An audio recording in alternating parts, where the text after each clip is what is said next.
ये कहानी एक राजा की है जो मिठाइयों का बहुत शौकीन था। राजा के लिए मिठाई उसके ही राज्य के सबसे अच्छे हलवाई के यहाँ से आती थी।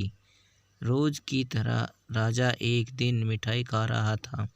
तभी उसने देखा कि उस मिठाई के डब्बे में एक मक्खी मरी हुई है। ये देखकर राजा को बहुत गुस्सा आया। बात छोटी सी थी, लेकिन वो तो राजा था। उसके लिए ये कोई छोटी बात नहीं थी। हलवाई की इस गलती के लिए राजा ने उसे सज़ा सुनाई और हमेशा के लिए अपने राज्य से बाहर कर दिया।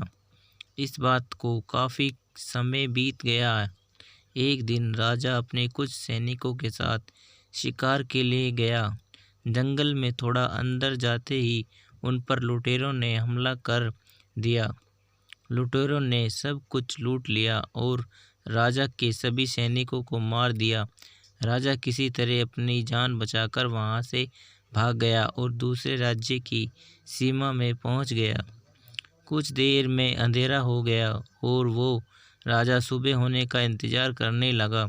अगले दिन वो राजा उस राज्य के लोगों से मदद मांगने लगा, लेकिन दूसरे राज्य के लोग उसे भिखारी समझकर उसकी तरह ध्यान भी नहीं दे रहे थे।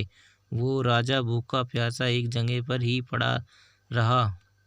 थोड़ी देर बाद एक व्यक्ति उस राजा के पास आया और बोला, महाराज, आप यहाँ इस हालत में कैसे? राजा बोला, कौन हो तुम और मुझे कैसे जानते हो? उस व्यक्ति ने कहा, महाराजा, मैं वही हलवाई हूँ जो अक्सर आपके महल में मिठाइयाँ भेजा करता था। राजा ने उसे सारी बात बताई। उस हलवाई ने राजा की मदद करी और उसे वापस अपने राज्य भेजने का सारा इंतजाम भी कर दिया। वापसी में के वक्त राजा ने उस हलवाई को वापस अपने राज्य में चलने को कहा, लेकिन हलवाई बोला, महाराज, इस राज्य में मेरा बहुत नाम है। मेरी बनाई मिठाइयाँ इस पूरे राज्य में फेमस हैं।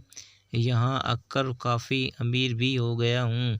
अगर आप उस दिन मेरी गलती की वजह से मुझे राज्य से नहीं निकालते तो शायद मुझे ये सब कभी नहीं मिल पाता और ना ही कभी आपकी मदद कर पाता। आप ऐसे ही भूखे प्यासे मर जाते। शायद जो हुआ सब अच्छे के लिए हुआ। राजा ने उस व्यक्ति का धन्यवाद किया और अपने राज्य की तरफ चला गया।